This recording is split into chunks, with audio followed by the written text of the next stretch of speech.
ಯಾವುದಾದ್ರೂ ಇದ್ರೆ ಅದು ಲಿಂಗಾಯತ ಧರ್ಮ ಅಂತ ಹೇಳ್ತಾರೆ.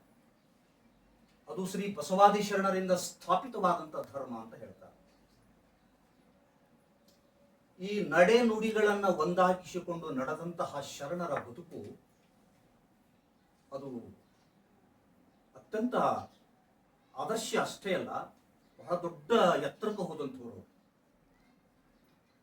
ಅದೊಂದು ವಿಸ್ಮಯಕರವಾದಂತಹ ಮಾತು ಅನ್ನುವಂಥ ಮಾತನ್ನ ಇಲ್ಲಿ ಹೇಳೋದಕ್ಕೆ ನಾನು ಇಷ್ಟಪಡ್ತೇನೆ. ಸೂಫಿ ಸಂತರು ಒಂದು ಕಡೆ ಹೇಳ್ತಾರೆ, ನಾನು ನಿನ್ನೆಯವರೆಗೆ ಜಗತ್ತನ್ನು ಸುಧಾರಿಸಲು ಹೊರಟಿದ್ದೆ, ಆದರೆ ಇವತ್ತು ನನಗರಿವಾಗಿದೆ, ಜಗತ್ತನ್ನು ಸುಧಾರಿಸುವ ಮೊದಲು ನನ್ನನ್ನು ನಾನು ಸುಧಾರಿಸಿಕೊಳ್ಬೇಕು. ನನ್ನನ್ನು ನಾನು ಸುಧಾರಿಸಿಕೊಳ್ಳುವ ಪ್ರಥಮ ಹೆಜ್ಜೆ ಜಗತ್ತನ್ನು ಸುಧಾರಿಸುವುದರಲ್ಲಿ ಇದೆ ಅನ್ನುವಂಥ ಮಾತನ್ನ ಸೂಫಿ ಸಂತ ಹೇಳ್ತಾರೆ. ಈ ನಿಟ್ಟಿನಲ್ಲಿ ನಮ್ಮ ಬಸವಣ್ಣ ಎಷ್ಟು ಚಂದ ಹೇಳ್ಬೇಕ್ರಿ, ಲೋಕದ ಡೊಂಕ ನೀವೇಕೆ ತಿದ್ದುವಿರಿ,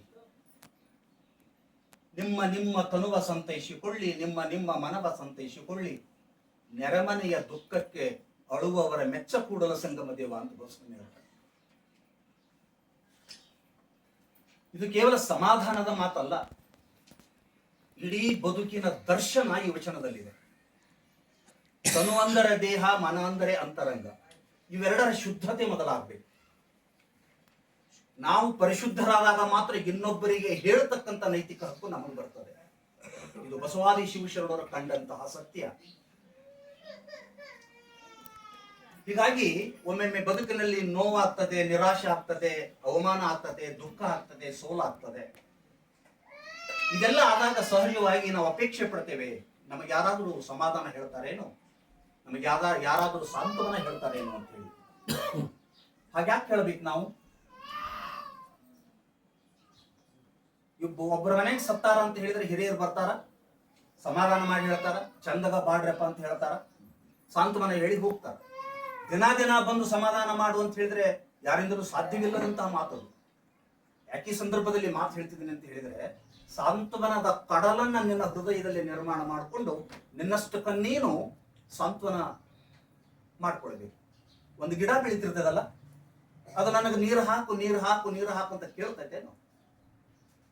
ತನ್ನ ಬೇರುಗಳಿಂದಲೇ ನೀರನ್ನ ಹೀರಿ ಹೇಗೆ ಹಸಿರಾಗಿ ಬೆಳೆದು ಎದ್ದು ನಿಂತಿರ್ತೈತಲ್ಲ, ಆಗ ನಮ್ಮಷ್ಟಕ್ಕೆ ನಾವು ಸಮಾಧಾನ ಮಾಡಿಕೊಂಡು, ನಮ್ಮಷ್ಟಕ್ಕೆ ನಾವು ಸಾಂತ್ವನ ಹೇಳ್ಕೊಂಡು ಬದುಕು ಕಟ್ಟತಕ್ಕಂಥ ನಿಟ್ಟಿನಲ್ಲಿ ಹೆಜ್ಜೆ ಹಾಕಬೇಕು ಅನ್ನುವಂಥದ್ದನ್ನ ನಾವು ಇಲ್ಲಿ ಹೇಳೋದಕ್ಕೆ ನಾನು ಬಯಸ್ತೇನೆ. ಇದನ್ನ ಬಹಳ ಸಮರ್ಥವಾಗಿ ನಡೆದು ತೋರಿಸಿದಂಥವ್ರು ಬಸವಾದಿ ಶಿವಶರಣರು. ಎಷ್ಟು ಚಂದ ಹೇಳ್ಬೇಕ್ರಿ ಬಸವಣ್ಣ. ಒಂದು ವಚನದಲ್ಲಿ ಹೇಳ್ತಾನೆ, ಭಕ್ತಿ ಸುಭಾಷೆಯ ನುಡಿಯ ನುಡಿವೆ, ನುಡಿದಂತೆ ನಡೆವೆ, ನಡೆಯೊಳಗೆ ನುಡಿಯ ಪೂರೈಸುವೆ, ನಿಮ್ಮ ಕೈಯಲ್ಲಿ ತ್ರಾಸು ಕಟ್ಟಳೆ, ಒಂದು ಜವೆ ಕೊರತೆಯಾದಡೆ ಎನ್ನ ನದ್ದಿ ನೀನೆದ್ದು ಹೋಗ ಕೂಡಲ ಸಂಗಮ ದೇವ ಅಂತ ಬಸವಣ್ಣ. ನಾವು ಏನನ್ನ ನುಡಿದೀವಲ್ಲ ಅದನ್ನೆಲ್ಲವನ್ನ ಆಚಾರದಲ್ಲಿ ತಂದೀವಿ.